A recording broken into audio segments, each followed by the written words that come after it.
What's happening, guys? Nicky here, West Ham Fan TV, back once again with another video now. We're all still sitting around in our dressing gowns as the situation in the world continues to develop, and there's no end in sight yet. And I thought I'd do this little video today to give some of my opinions and my personal opinions on what's going on especially in the world of football at the moment. Before I get into that, I know it's a very tough time for everyone, so please don't be obliged to do so. But we are a Patreon now. We are part of a Patreon. You can click the link up in this corner here. I'm going to put a little tag in this corner here if you would like to become a patron. There's 3 tiers. Please, as I say, everything that goes on this channel will continue to be free, so don't feel the need to become a patron because you're not missing out. But that being said, we have got some cool stuff going on at the moment at Patreon. We've got the post-match pint glasses. I haven't got one here. I thought I did. We've got post-match pint. Hold on, let me go and get one.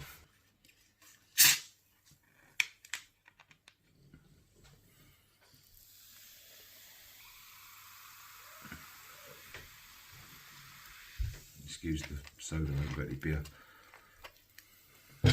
We've got a competition at the moment running for these post-match pint glasses. I don't know if you can see that there. West Ham Fan TV, post-match pint,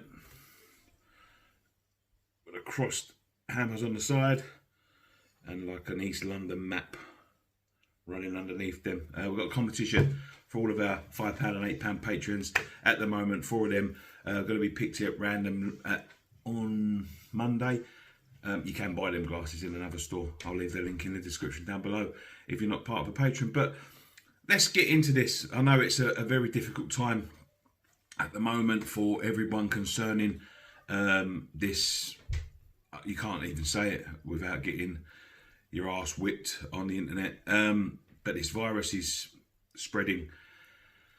And obviously there's all sorts of government guidelines going on. We're all suffering a little bit. We're all a little bit been slapped financially by this, and the economy is continuing to take a downturn, and we don't know when things are going to get back to normal. And what this means is that normal people in normal jobs and in normal lives are going to be severely affected by this. Now, the reason I've brought this video to your attention today is the fact that for some reason Premier League football not only thinks it's exempt from what's going on. Now, we've just seen Wimbledon be cancelled for the first time since the war. We've seen the Olympics be cancelled for the first time since probably the war. The kids are on. But not only do they think they're exempt from this pandemic that's sweeping the globe, they've also seemed to have lost their heart. Did they ever have hearts? I don't know. Now, this is not a scripted video. This is not anything that, I've planned to say or anything like that. But I'm just reacting to the noise coming out of Tottenham at the moment. Daniel Levy has said he'll be applying to the government for the scheme to pay 550 workers. I'm going to pay 550 workers the 80% government scheme, and he will be applying to the government for this. Now, look, Daniel Levy, in normal circumstances, in normal terms, is quite entitled to apply for the government. But is it moral? Now, the reason I'll say, is it moral, is because I haven't heard Daniel Levy saying he's taking a pay cut. He earns a reported £7 million per year. Now, I might be wrong. Now, I'm going to hold my hands up if I am. But I've heard rumblings that he got £7 million per year in wages, plus a £3 million bonus for delivering a stadium that was late.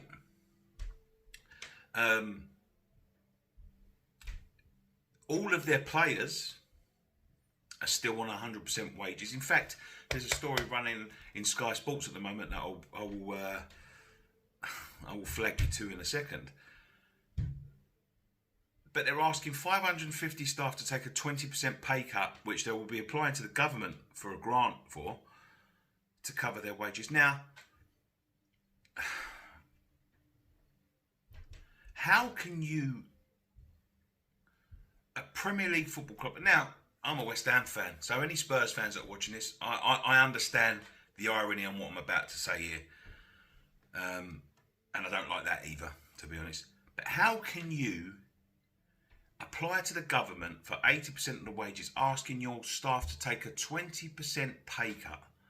Now, these are not, there are some sort of more higher paid people in their non-playing staff, I'm sure, like coaches and things like that get, probably a couple of grand a week, maybe £3,000-4,000 a week, which I'm sure they'd be happy to take some sort of pay cut.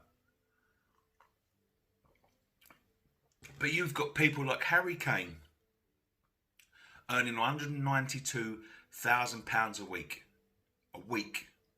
Now that is, for an average Joe worker who probably earns about £30,000 per year, you're talking about 5 or 6,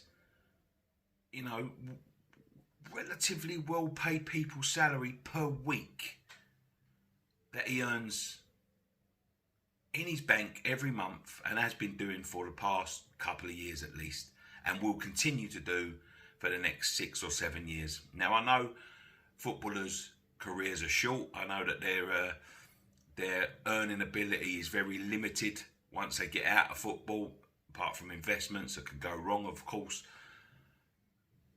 But at the moment, we are facing something that we've never faced in this country before. Never. In a generation. Now, I'm not saying there hasn't been pandemics before, but as a generation of people, apart from the war, we are facing something that is unprecedented. And at this moment in time, people need to stick together. Now, 550 staff, some may be laid off at the end of it all. Some may have already been laid off. I was laid off. But 550 staff at Tottenham who work and live in a local community. And the local community is the thing, and West Ham will know this, is the thing that breathes life into a football club. Because without the local community, they're non-league. They're nothing. Without fans, they're nothing. Without fans to sell them something to, they're nothing. Now, the Premier League is just losing touch of everything. Money is making the world go round. Now, why I'm doing this video is not the fact to highlight that the fact that players are not taking a 20% pay cut. Not the fact to highlight the fact that even one of them taking a month's sabbatical on their wages, donating it back to the club. Harry Kane, for instance, who earns £10 million a year, about £800,000 he will be giving back, could save 20, 30 people's jobs in a year. But the fact that it's becoming so commonplace, they are scrambling, the Premier League, they are scrambling for ideas to finish this Premier League season. Every single club is scrambling. The FA are scrambling, UEFA are scrambling, try to find a way that they can make this Premier League season continue in a safe, no, that's wrong, not even safe, in a manner that suits them, because they've got contractual obligations to fulfill, they've got TV obligations to fulfill, they've got sponsorship obligations to fulfill, and if they don't fulfill them, they don't get fucking paid. Now, that is making them panic. But that should make us, as a society, rebel against these fucking greedy bastards. Honestly, the FA, the PFA, have come out today on Sky Sports. I'll leave a little fucking thing here because they are just as bad as anyone, the PFA, at times. Saying, advising players, do not take a pay cut unless your union are involved. Fuck off. You're talking about ungodly amounts of money. If Harry Kane doesn't get paid for a month, he's not going to fucking starve. He's not going to starve. And this is not just aimed at Tottenham because it's come out in Tottenham, because I'm sure there's other clubs scrambling to do it as well. And I'm sure our club, well, actually, our club has turned around and said they're going to pay all their staff at for the foreseeable future. But that could change at any point. If he doesn't get paid for a month, he ain't going to starve.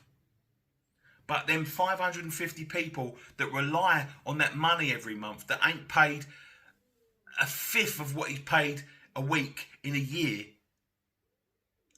they really rely on that money. So why are the poor being asked to subsidise the rich? And when people are looking at it from the outside, it's seen as normal. The poor subsidising the rich. The poor sacrificing money so the rich can get paid. Fuck you. You can all take 3-4 months off of your salaries. It won't affect your lifestyle. It won't affect your earning ability. You won't have a bailiff at your door knocking down your house to take your house away. But some of these people that may lose their jobs will do. The poor are asking to take the brunt of it. And it's wrong. As a society, it's wrong. And it just subsidise it. Not subsidise, that's not the word. What is the word? It just highlights the fact that this planet, this world, this society that we live in is greedy. It's fucking greedy. Because even the people going stripping the supermarket shelves of all the food because they don't know when they can get more food. It's just ridiculous. It's greed. It's pure greed. And it's about time that us as a society, us as taxpayers, as people that pay our money, they ask of us too much. For what they give back, they ask too much. Because when I pay my season ticket money, when I pay for a hot dog or a program or a shirt, the people that I want to see get paid is the 550 people at Tottenham that are just about to take a huge change in lifestyle. The first people that shouldn't be getting paid are the people at the top. They should be the last. They should get the money that's left over. It's disgusting. The PFA should be ashamed of themselves that they're telling people to talk to the union before they take a pay cut. Ashamed of themselves. In fact, they're all as bad as each other. Even the chairman, I've got no fucking... I've got no sympathy for Daniel Levy or David Sullivan or whoever the chairmans of other clubs may be. I've got no sympathy for them because they've been milking us for so long. For so long. And the people that actually work in the community, the one good thing that they do, and that gives jobs to people in the community, probably give jobs to supporters and pay them wages. That's the first thing they sacrifice. Not Harry Kane and his Bentley. Sorry, love, I can't buy a small terraced house up north this week because I didn't get paid. Fucking so what? And it's about time we, as fans, we stood up and said no more. We're not ploughing anything more into these football clubs until you make sure that they are looking after the little people first. And that's not just as fans, it's the small people that they employ. The cleaners, the hot dog sellers, the kit men, all of them people that are in unskilled labour are asking to take 20% of their measly amount of money that they get. Us as football fans, we should be standing up for these people because it's ultimately us that puts the money on their table, and they just get to decide who gets distributed what. The greed is getting out of control. Please, I implore you, fucking make a stand against this. I don't know what to do. Maybe someone can give me some ideas. But someone write to Daniel Levy. 50,000 of you are sitting in there in season ticket holders. Write to him and say, I will not spend another penny in this club until you take half the wages off them players and give it to the people that need their jobs. I implore you. I'm not talking as a West Ham fan. I'm talking as a fucking human being, a decent human being. And shame on you, all the people that are earning that sort of money that ain't actually volunteering to give it back. Shame on you. Shame on the society. Shame on football. At the minute, the way I'm feeling, I miss it. I miss it dearly. But they can shove it up their arse. They can shove it right up their arse because I've had enough of these greedy, no good bastards. And hopefully, if enough of you have, they won't be able to do it any longer. And the PFA, making sure that these fat cats get their cream. You should be ashamed of yourself as well. I know you've got a job to do. You're milking off the fucking top. Absolutely disgraceful. I'm Nicky Hawkins. Thank you for watching this video. I'm doing a Football Manager series later. Hopefully it all gets better soon. Stay safe, everyone. Stay at home, save lives. And I've got one thing left to say. Come on, you irons.